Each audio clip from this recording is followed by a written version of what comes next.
Hello, everyone, and thank you for being here for another installment of the Negative Space Comics panel podcast live Zoom event thing.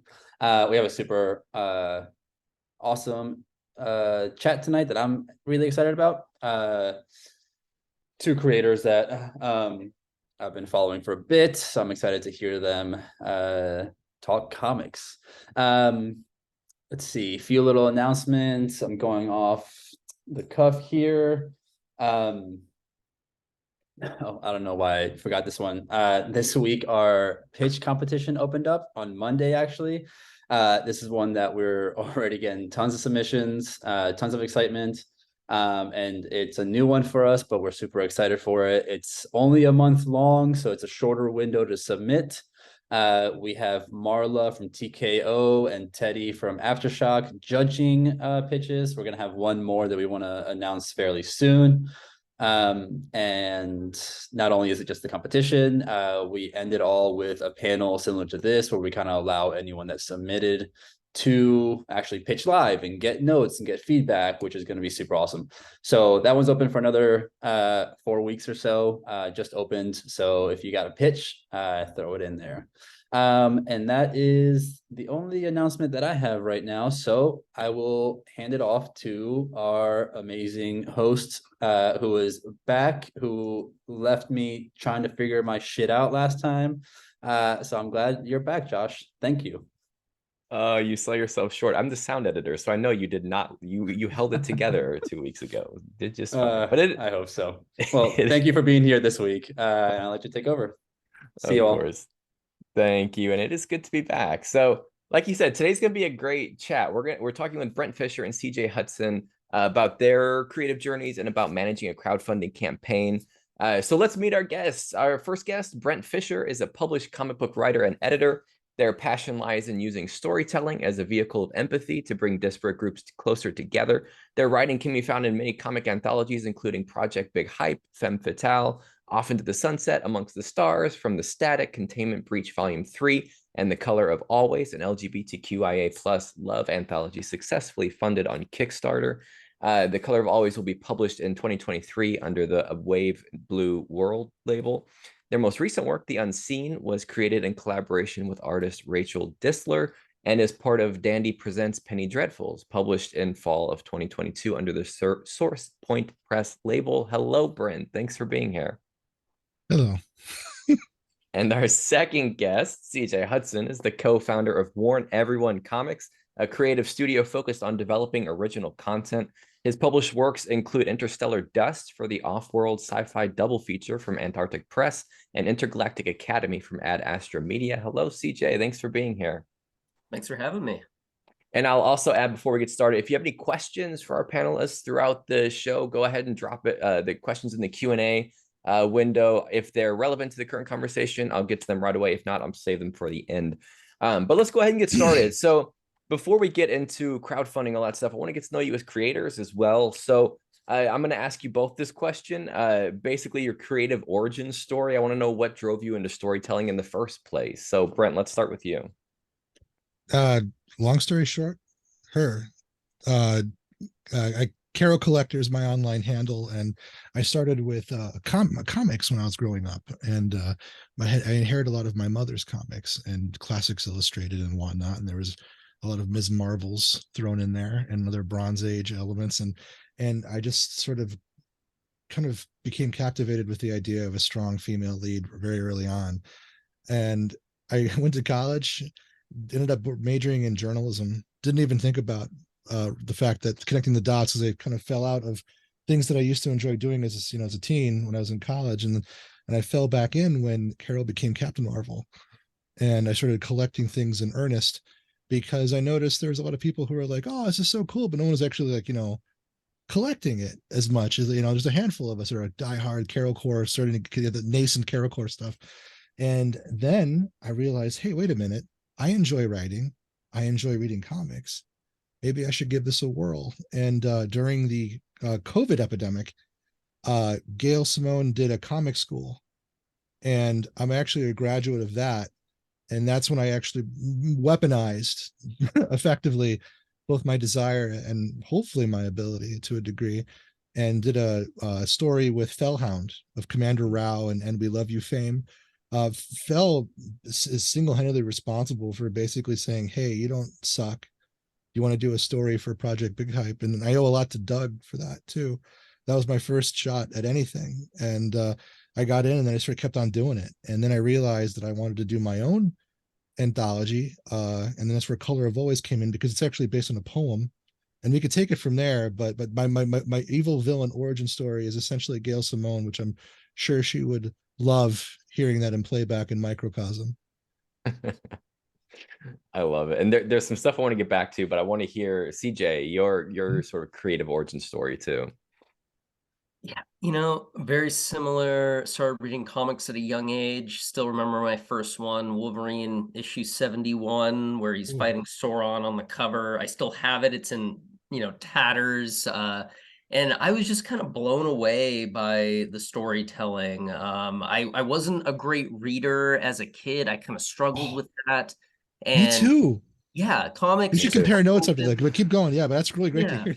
Yeah, comics just kind of opened that door for me to read and to really like storytelling. And then since then, I've grown to love novels and everything. But that was what I needed, that push to really get me into reading. And I think the Maximum Carnage story arc was happening around that time too. So it was just devouring a lot of like really good 90s nonsense and like really good like comics that I really liked at the time, and honestly still remember fondly, and still have a lot of those arcs on my shelves. I'm kind of like the every fan, I call myself. I'm reading stuff like, you know, Commander Rao and rereading old Spawn comics. Like I love, like, as long as it's told well, like I can really get into a lot of different things, and that kind of made me want to start creating comics. I was like, you know, I love this. One of my majors was English, but I was kind of a realist enough to be like, I don't know if I'm any good. Like, I don't want to go all in. Like, so I'll kind of dip my toe in and see how I do. And it was a little challenging. Sent out a number of pitches for Interstellar Dust and didn't really go anywhere, but ultimately got picked up, and kind of the rest is history. And I've just been kind of slowly working my way in it, releasing some creator-owned stuff, picked up a couple of work for hire gigs, and just kind of working through it. And like I said before we started, I don't know if I'm in this for a long time or a good time, but I'm just having fun figuring it all out. Oh yeah. That's Similar great. vibes. Yeah, and that's interesting, Brent. Same kind of origin story for us. Yeah, well, I hated reading until the 5th grade. I can tell you exactly when. It was Star Trek pulp novels. On top of, like, the comic books were one thing, Classics Illustrated and all that was great, but I didn't start reading like, you know, thick booty books until Star Trek pulp novels. I found them, and I started just tearing into books all of a sudden. Yeah, same. It was interesting, and I just realized that, oh, I like fantasy sci-fi novels. Like I can get into that. And then I've branched out into other things since then, but those are still mainstays for me. Like that's a lot of what I read, is just like a lot of ridiculous concepts, because I find real life to be mundane in a lot of different ways. So I'm like, what if you throw some aliens in the mix, or like a chick with a big sword or something? You all, my follow-up question to that is usually why comics, but you both answered that so conclusively already. I don't even need to ask, because it sounds like it was always going to be comics for both of you. Well, I think we're visual writers, right, CJ? I mean, that's kind of where it metastasizes out of the realm of pulp and more into the sort of hybrid model of working with a collaborator and envisioning something physically into the world from your imagination. And I really am captivated by that. Yeah, same. And you know, I tried writing a novel at one point. I had an idea, and then I really struggled with it. I was like, you know, part of it was timing too, because I got to pay bills and I got to work. And for me, I was like, you know, it's so much easier for me to write a script for some reason. I just don't know that I'm a prose writer, that I am a novelist. I feel like I can write a script. I know how to do it. And the visual aspect of it, as Brent described, getting that art back for me is just like a high for some reason. It's like I can describe Oh it yeah. word, and then getting it back is like a feeling like nothing else. And then the other feeling is seeing it on the shelves later. But as you get that in your inbox, you're just like, wow. And I wasn't really getting that when I was trying to write the story as a novel. I wasn't really hitting that high, and it was kind of nice to get feedback too from collaborators that were working on projects with me, editors, letterer, the artist saying, oh wow, I'm having a lot of fun with this, because that's the initial feedback for me, is like, do they like working with me? Do they think this is any good? Because I think we forget that some people could say no, like they don't have to work with you. There are like some things that are like bad enough to where they're like, no, I'm not gonna do this, sorry. So that's kind of the initial feedback. Can we swear on here? I was wondering. Oh, absolutely. Please. Okay. So what I love, I know some people are like, there's some people are like, that getting it to an artist and you have this, you have to throw all of your ego out the door a little bit too, because the collaboration part, I love it. I guess I give an artist my script and I say, fuck my shit up, because I want to see what my creative lens conjured this, your creative lens changes it and molds it, and you see it come to life. It's almost like you're giving birth to something as a team. And then the letterers and the colorists, that's like the heartbeat in the lungs.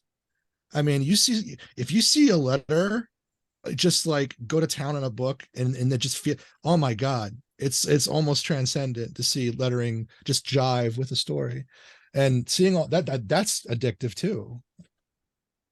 Oh yeah. Yeah, and the then, whole process. It's just crazy, that feeling that you get through the creative process. If you like creating comics, and I think everybody can kind of attest to that, as even with like a little anthology, even like a little story. We were talking before you jumped on, Brent, we were talking about Noelle's artistic partner, Siegfried, in Amongst the Stars. And I was like, just captivated by his art when it came in, because I had no idea who he was. I didn't follow him. And I was like, I can only imagine what he felt as the writer, as he's seeing this stuff come to life, his like idea. It was really interesting just from the curator's standpoint as everything was coming in. I died. That's great. I'm curious to hear from both of you, because you make it sound so organic. Like you saw comics, you loved them, you wrote them. What was like, were you pretty much self-taught? I know, Brent, you mentioned you did the Gail Simone, like that class. Like what sort of stuff were you doing to help educate your growth in this medium? It's like a secret that's not a secret. I think Gail even said it. Like, all I needed to do, I've been wanting to write for film or comics for forever, but comic scripts, unless you like, I don't know what kept me from searching comic scripts on Google or whatever, but I know I'm not alone. Everyone was just like, oh, that's what a comic script looks like. That's what you have to do. That's how you make the spaghetti. And then once you have that, it was not because it was mechanical for me with Gail. Gail just gave me the tools that I needed. And because it was just sort of this open secret. So I would say I was inspired by, I think she took us to a script repository, and I was inspired by Matt Fraction and like Mark Wade's style and I'm like a hybrid of that, and then I inject my own little bit into it. I think CJ, were you the one that made that Twitter post today about like doing an inventory of how you write scripts?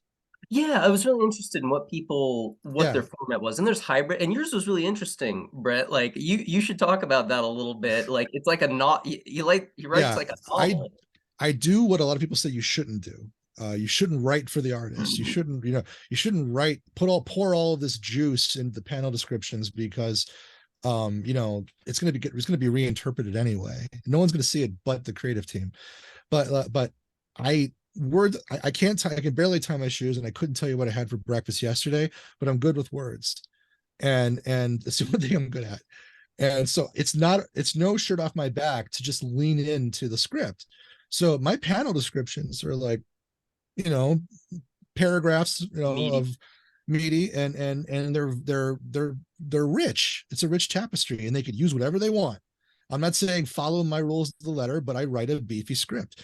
And I was talking to Eric Palicki about it, and Eric felt, is one thing I like about your scripts, Brent, is that you don't pull your punches in terms of, like, you're like the anti-Marvel method, and I was like, that's just who I am. But yeah, I know it's a rarity, and you probably shouldn't do it as much. You're putting too much energy into what may get cut away.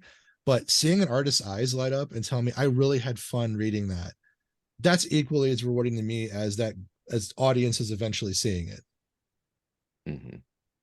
And then I want to transition a little bit into sort of the comics community, and because you're both very involved in the comics community, and sort of get a feel for how you found your way. Because I feel like, you know, I come from more of the traditional publishing side, and I've only been more into the comic side lately, and it just feels so much more community based than what it is in the traditional side. So I'm curious, you know, Brent, I saw in your bio you're part of the Phoenix Comic Collective. CJ, you co-founded Warn Everyone Comics. So I want to get a sense of what drove you to get involved with these, what sort of what's this community doing for you as a creator. So CJ, let's start with you. Yeah, so I mean, Warn Everyone is kind of like my own imprint, basically. So I put my logo on the inside cover of, like, it's kind of branding more than anything, and I use it as kind of marketing for my work for hire contracts. So I had a creative partner and we founded it together. He's since left, but I decided just to keep the branding associated with it because it kind of helped me to get more media work, I found. And I kind of liked the name. We took it from Grant Morrison's Batman run, when Batman's like waking up from his like deep sleep when he was kidnapped, and he wakes up and he's like, warn everyone. And so we were like, that's kind of a fun name for comics, Warn Everyone Comics. So yeah, so less of like a collective, but I kind of took that brand and just kind of ran with it. I don't really post under that, but I do use it for all my published work, as kind of like, oh, this is a Warn Everyone comic, this is like from CJ and his friends, basically. But Brent, like Phoenix Comics Club, that's like a true collective, right? And what's Yeah. interesting is, I always say this in the interviews, like half of those guys are in amongst the stars. Like, and I didn't realize that until after the fact, which I thought was so funny, but also shows the level of talent in that group of people. Like, obviously we invited Brent, but then after the fact, I was like, oh, Phoenix Comic Collective. And I'm going through the list. I'm like, holy shit, like half of these guys are in this. The other half submitted, and most of them made it to like the final round. So it's no wonder like that they're all like in this very talented collective group. So Yeah, so Brent, let's Yeah. hand it off to you if you want to tell us about the collective and what its function is and what it does for you. Well, I'm just I'm a junior member, really. I mean, but I just signed out like with everybody else. But it's more like a club, I think, at this point. It's a bunch of indie comic creators that wanted to get together and pump each other's stuff up. I mean, that's most of the time we're just helping cross promote each other's Kickstarters and whatnot. It's just good people who want to tell stories, and honestly, it's become sort of a loose anarchist, like everyone wants to hang out and do stuff, but there's no formal like grouping to. We have a Discord server, and there's like a handful of us that are more active than others, but they were going to disband a little bit, I think, talking about, are we making enough of an impact for each other? And I'm along with a few others like, no, keep it, it's fun, and it's great to have like a group of people that understand where you're coming from. The other thing that I do, of course, is Extra Pages Press, which is the label that Michele Abounader and I are on. That was the kind of the brand arm of what made The Color of Always, and our other Kickstarter, Sharp Wit in the Company of Women. And I want to talk about Michele when we get to the anthology stuff, but Michele and I are co-creators and co-directors in that label, and we basically advocate the representation of underrepresented voices, particularly in storytelling, which includes comics, and emphasizes comics. We want people who it's February's over, so we made our quota for blank, or it's not Pride anymore, we made our quota for blank, and we want to say, no, we're going to flip the script. You have to be LGBT identifying. You have to be somebody who we feel needs to have their voice heard more often, in both in terms of who you are and what you're trying to say. Mm-hmm. So let's talk about the anthology. Want to make sure we save time to cover everything. So we're going to start with Amongst the Stars. We're going to talk about crowdfunding in general. But just to get started, Amongst the Stars is the anthology from Band of Bards. So first off, I just want to hear from both of you what your involvement was in this project, and sort of what role you played in it. So Brent, do you want to start with you? Bellhound messaged me when I was driving home from breakfast saying, hey, I got into this anthology. Do you want to be my writer? And I said, sure. And then I thought for 5 minutes and then wrote the script and sent it back from my phone. And I was so into, I mean, gosh, I got to tell you, I can't think of a better first off, Color of Always is a love anthology. I don't, we can get into the particular, but I love everything. Like if love is one of the parameters, I'm in. And then on top of it, it's science fiction. No, I was scrambled. I mean, I had ideas whizzing out of my brain, and from that point forward, I was 100% behind the project. And then recently I might be able to help with some editorial stuff if we get to that stage, and help facilitate some of the fulfillment and production stuff. But other than that, though, I'm just happy to be here, man. DJ, what about you? Yeah, so Elise Russell and I were just kind of messaging back and forth about working on a project together. She loves anthologies and said, why don't we do one? And let's do an open call for submissions. And then we just kind of came up with the idea. I think she named it right after I came up with the hybrid of romance.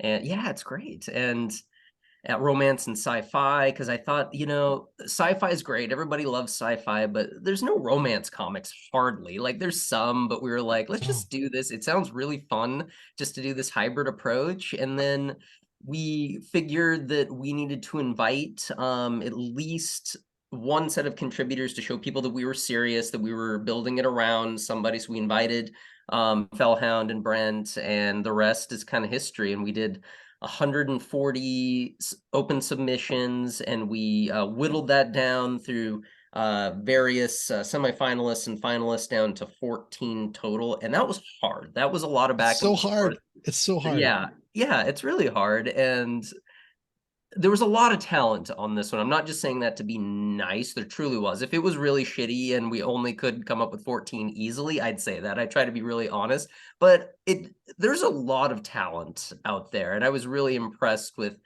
how people pitched, the artists that they brought along with them. And there was a number of others that we could have included, honestly, and made this 150 pages, 200 pages. But you have to be somewhat thoughtful in terms of cost and production, and some stories were somewhat similar. That's just going to happen.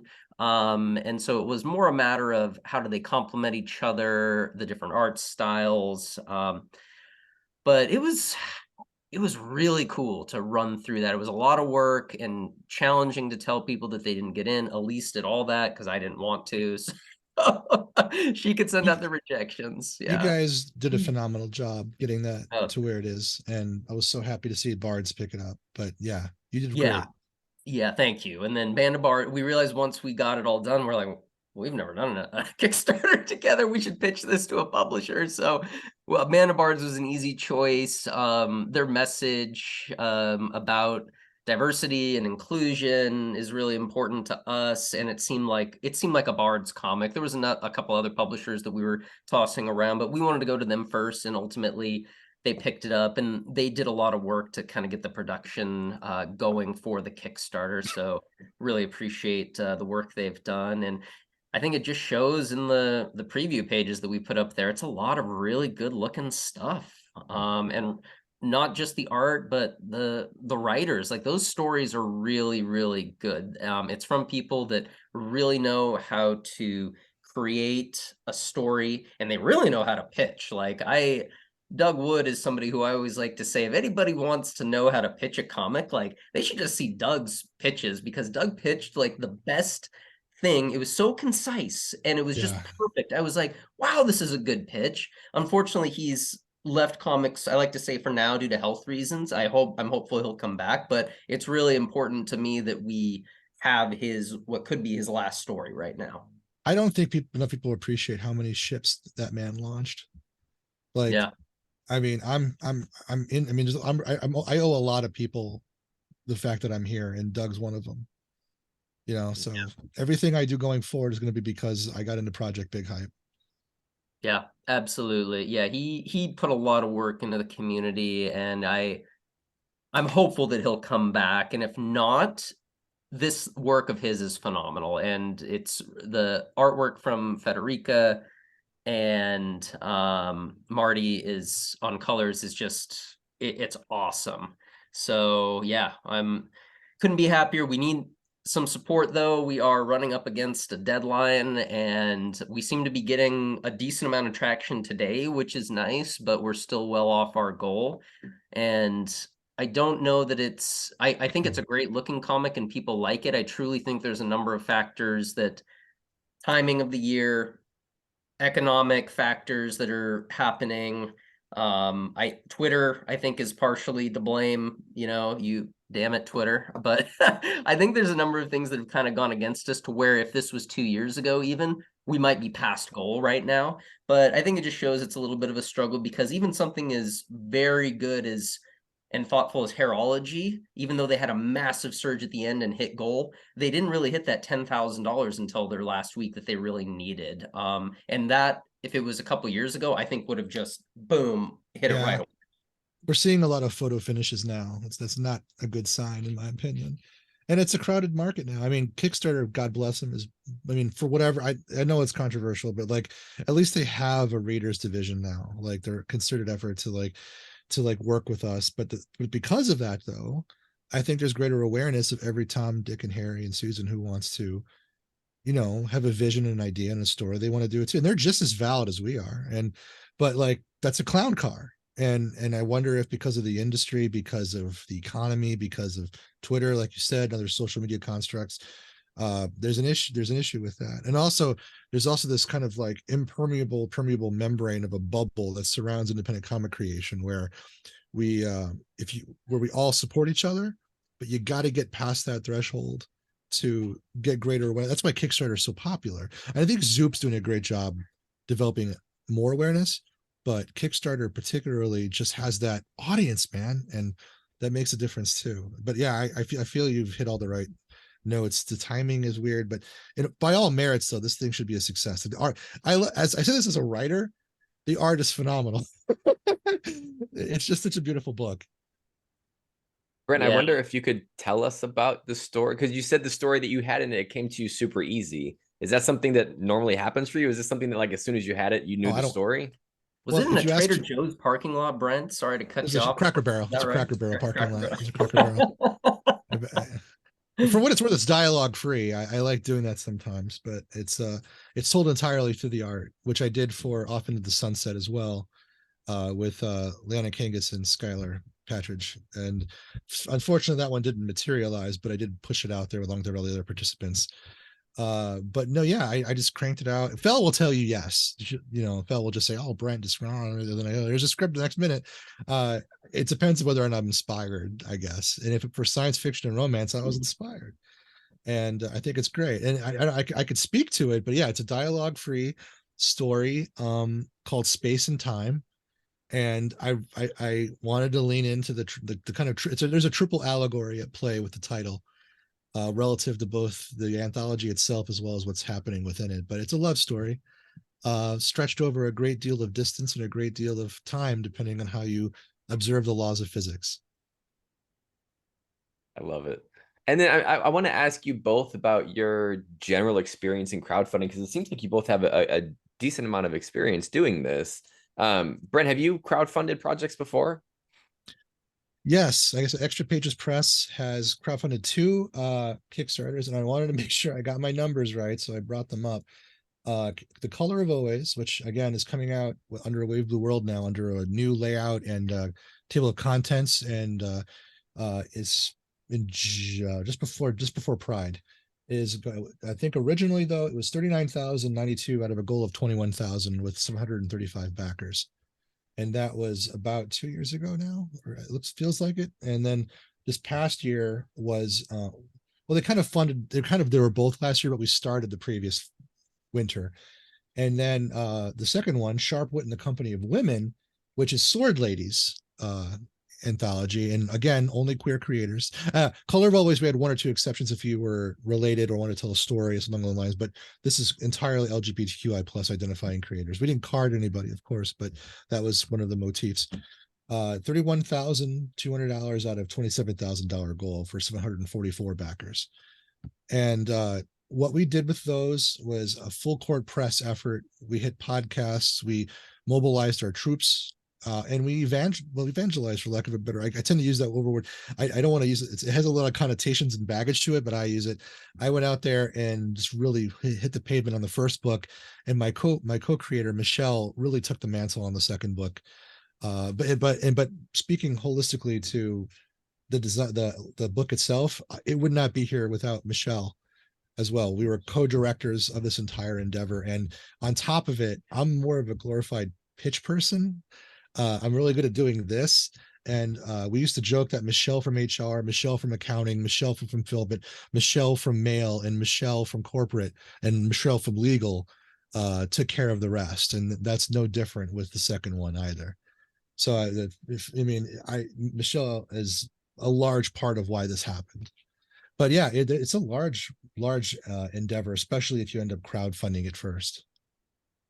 And talk about a good looking anthology. Like it hits you like a ton of bricks, that image that they have on there. I remember I backed that day one because I was like, holy hell, this is a good looking anthology. And I was a little mad at Brent even because it was like, we have Amongst the Stars coming out and you're taking our best anthology award right out from underneath us. But thankfully it's been like, we're not coming out for a year. Oh God, I know the cover. It's amazing. My Artula Lotte cover? Is that what you're talking about? That cover? Yeah, it's just absolutely stunning. But of course I was teasing about best anthology, but it is a very good looking comic. I would be happy if either one of us got nominated. Oh, same. I really hope that The Color of Always does get a little bit of buzz, at least on the bookshelf, because there's a lot of deserving people in that. And you know what's really great about The Color of Always is I wouldn't say I'm first. I can't prove that, and I don't know, but I'm one of the first to have gotten ink on parchment for Laura Helsby, and because Laura's was a Color of Always creator. Great and, art. And now Laura's is everywhere. So I'm pretty excited. But we have a lot of artists like that. There's going to be artists for SWAT Cow, Sharp Wit, that are going to blow the doors off for y'all. I'm telling you right now. Can't wait. It's what a great looking anthology. And just to dovetail on that really quick, it's talking about how creators over the course of time, after maybe they're in a book, like you see their careers start to go off in this upward trajectory. We're seeing that with Amongst the Stars. Even it's been a year since we did the whole open submission, and now we're in the crowdfunding stage. And in that time, you've just seen a number of people just really take off in different ways. During that time, Carrie Lee Lane was doing Money Shot already and has done a number of great covers for Vault. Tango working with Kevin Smith for Quick Stops at Dark Horse. So you're seeing all these people, of course, Fell with Commander Rao, and then Brent. The list really goes on and on. It's really fascinating to see. And I'm like, oh, wow, even without getting this out in the open, it just shows how great these people are. They're all getting like all these other jobs. Like it was just really cool to see. And I'm really proud of that because they're all really good people as well. Yeah, it was amazing to be able to work with such talented folks on both ends, and I think it was one of the pleasures I had to do too was to have I got to work with Val Halverson for prints, Philip Sevy, Skylar did a print for us, and of course my cover and my intro. I have like a 2-page intro, like mission statement story that's literally based on the poem that inspired the title Color of Always. Done by Elisa Romboli, who also did our second cover for the A Wave Blue World variant.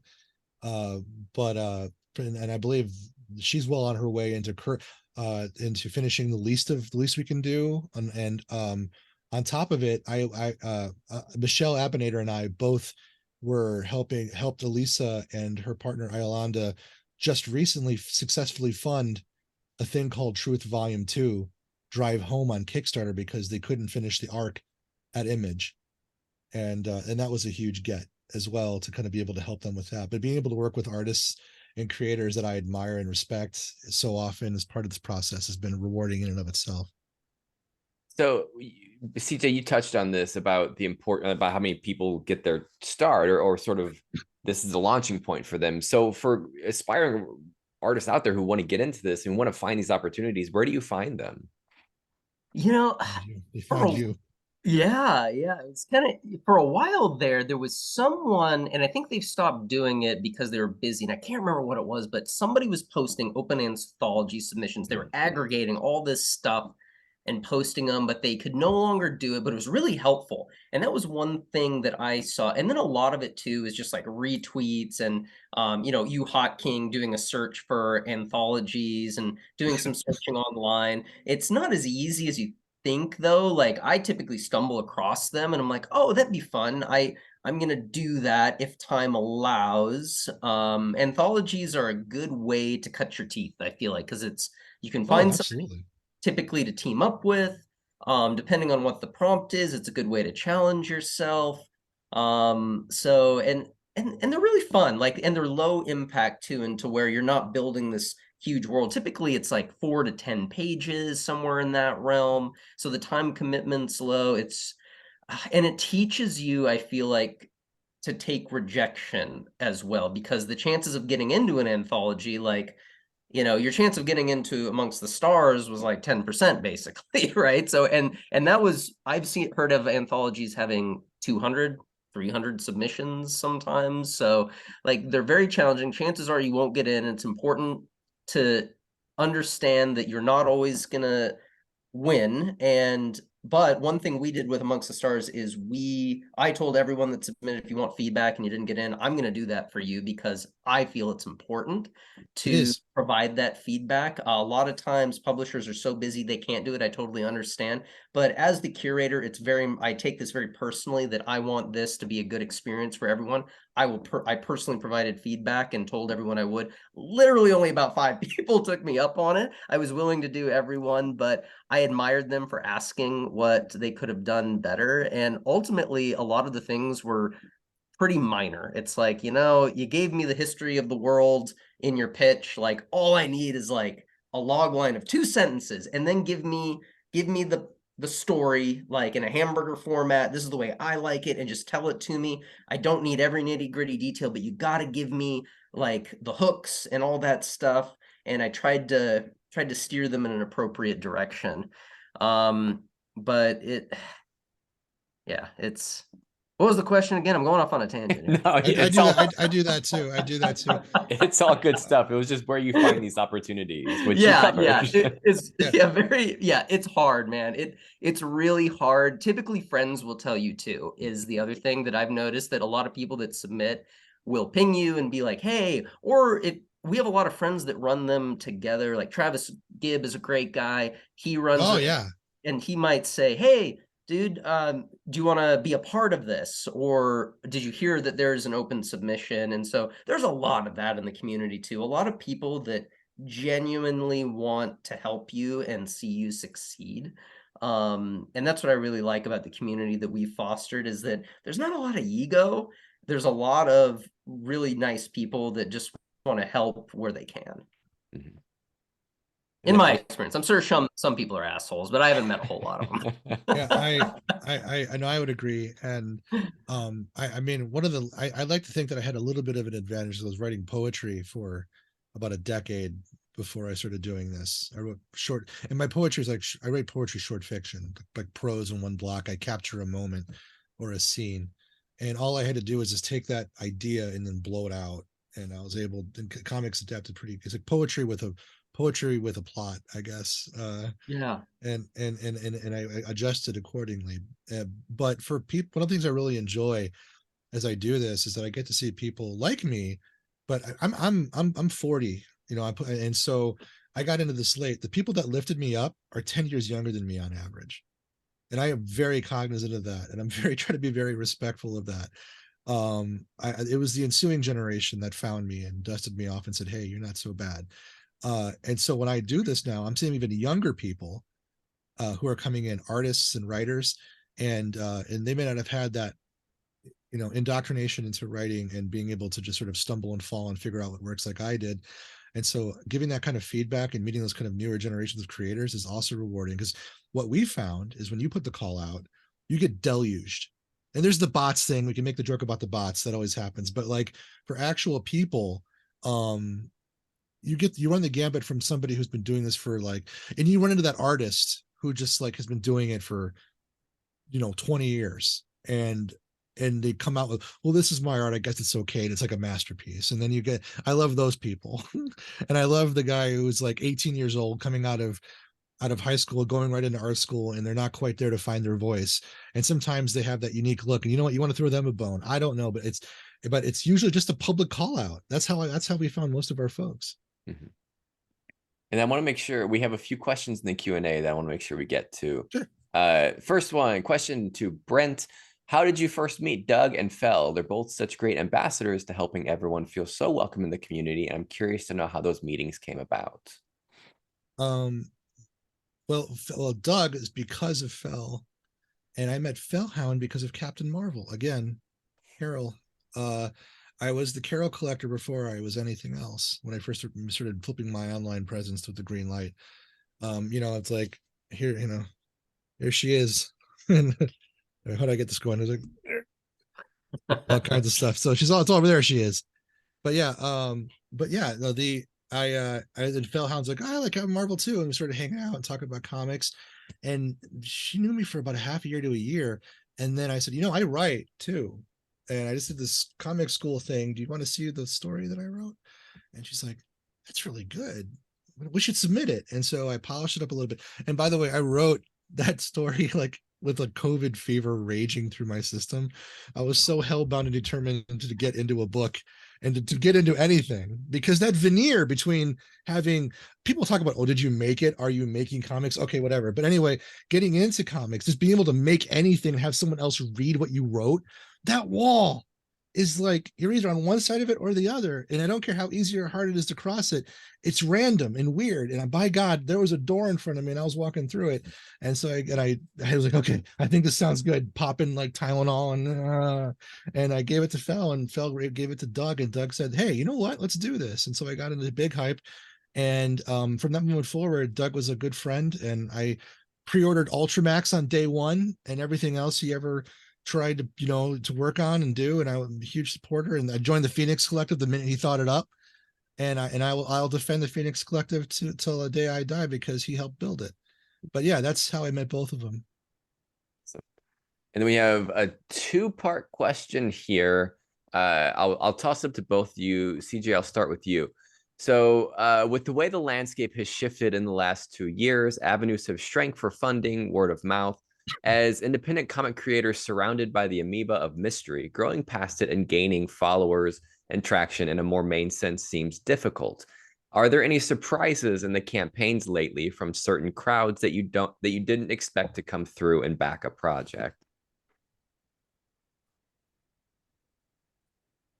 I mean, that's interesting. I mean, I feel like most everything that I thought would get funded got funded. I mean, the only thing was Hairology that took a little bit longer than expected, and there could be a variety of factors associated with that. I think I'm most surprised that Erotica does so well on Kickstarter, but I was joking on another show about that, and the host was like, well, yeah, who would have thought that nudity would do well on the internet? And I was like, I know, it's just so interesting that it does so well, and some of it can actually be very good, like and like Pat Shan's work. I'm a big fan of his. I think he's done it in such a way where it kind of speaks to like the old school like Eros publications and Euro erotica. I think he's found a way to make it really good.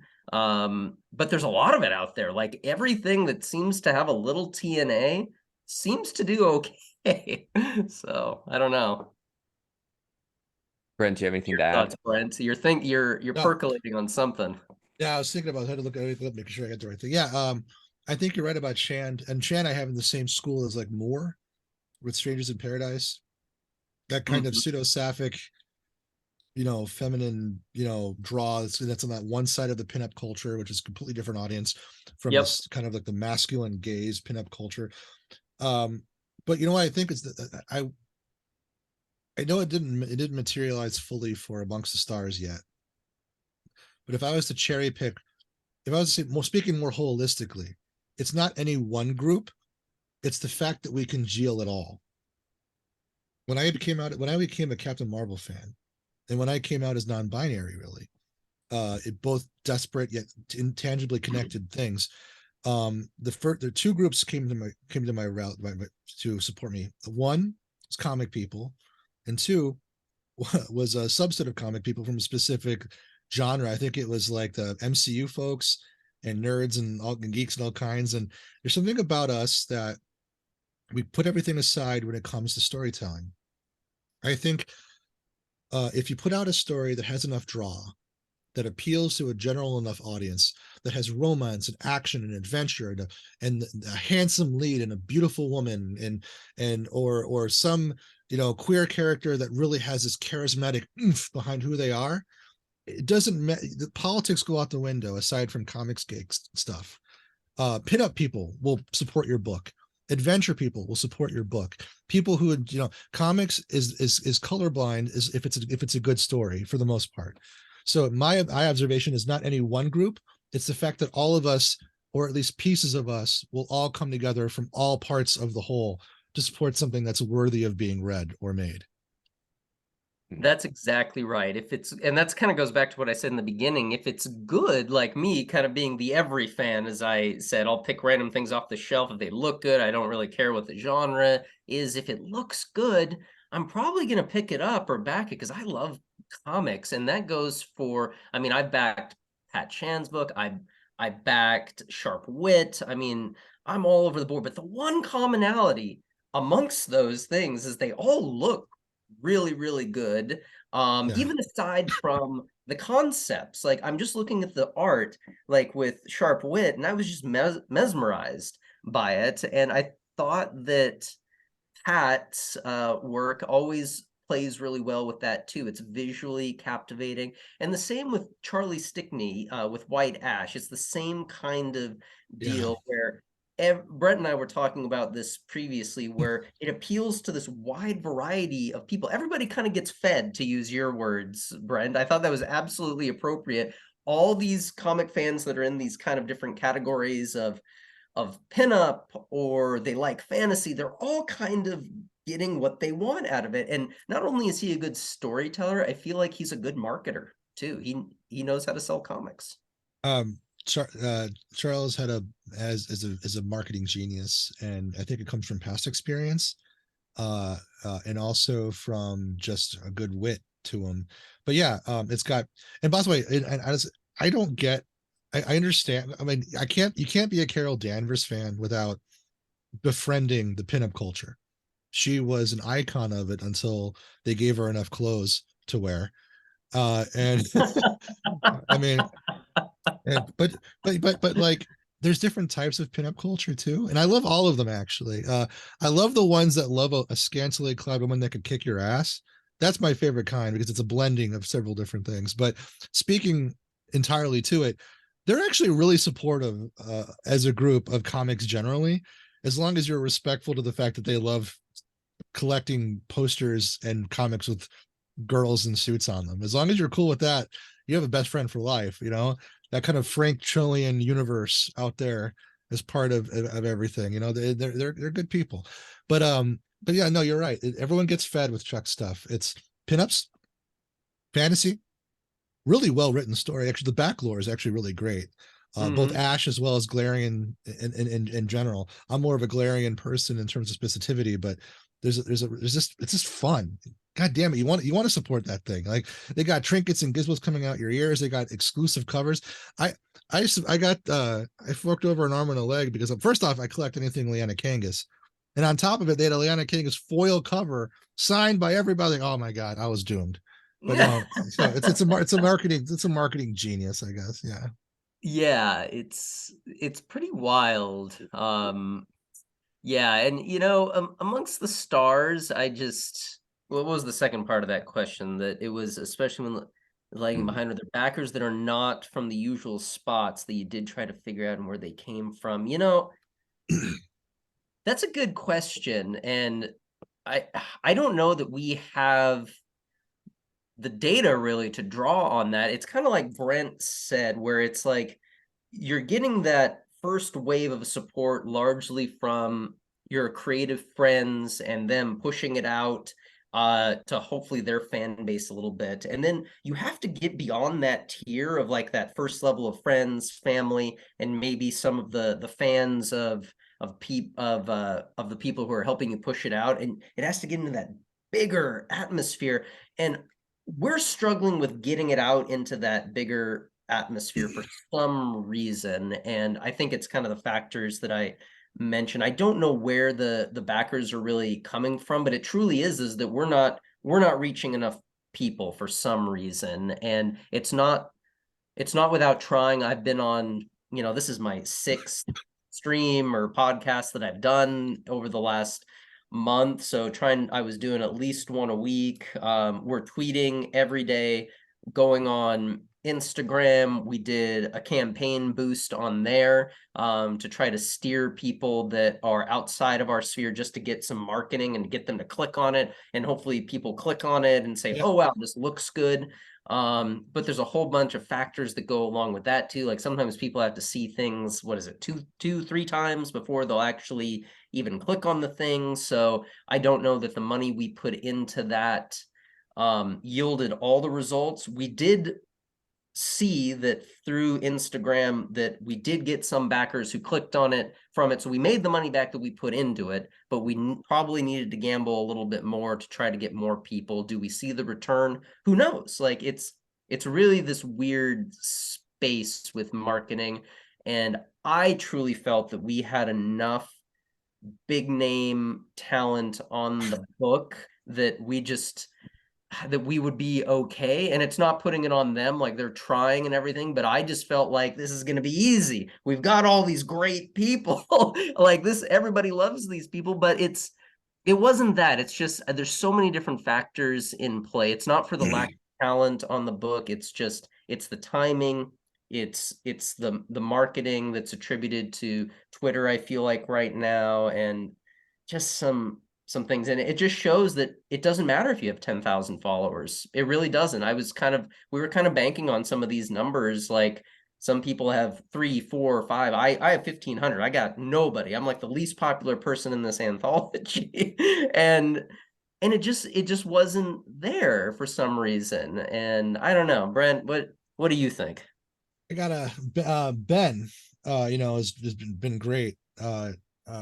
He just put out another tweet about O'Grady. And no, who? Yeah. I was thinking of yeah. Scott Snyder's. Ben O'Grady helped us with that. But yeah, Ben Humet, great 23 guy. retweets, 3,000 views on the tweet. Like we're spinning our wheels in our own circle a little bit, maybe. I don't really know for sure, but like by all rights and measures, this thing should have been funded by now. Like every single, like you got really cool tie-ins, you got tchotchkes, you got famous people pushing along the side. I don't know what I don't know what the bullet is. It's a multitude of things, because hitting every single milestone shouldn't have been this Sisyphean effort. Something is just not dialed in right. And I even bet if we rebooted this and did it again, you would get a different result. I don't know if it was timing. I don't know if it was circumstance. I don't know if it was whatnot, but like everything is there to make the pie. I don't know why we don't have a pie.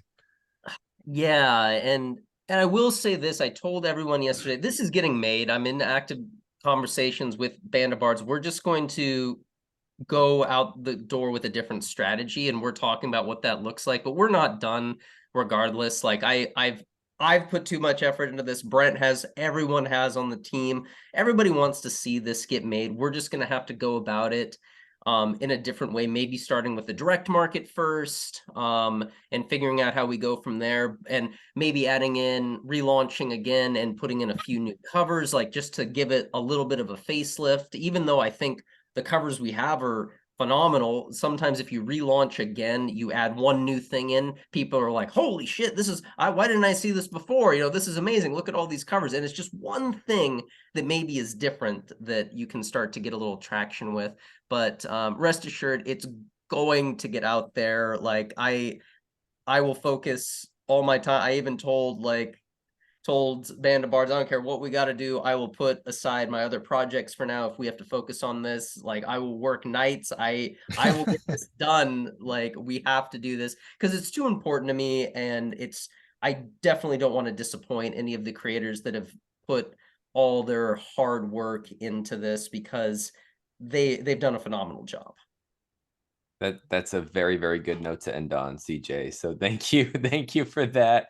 And to both of you, thank you so much for being here. You can still, Noel, drop the link in the chat, the Amongst the Stars Kickstarter. There's still time to back it. Go back it. And CJ, Brent, thank you both for being here today. Really appreciate it. Thank you. Appreciate it. And to all of our listeners, we'll be back here in 2 weeks. We'll see you then.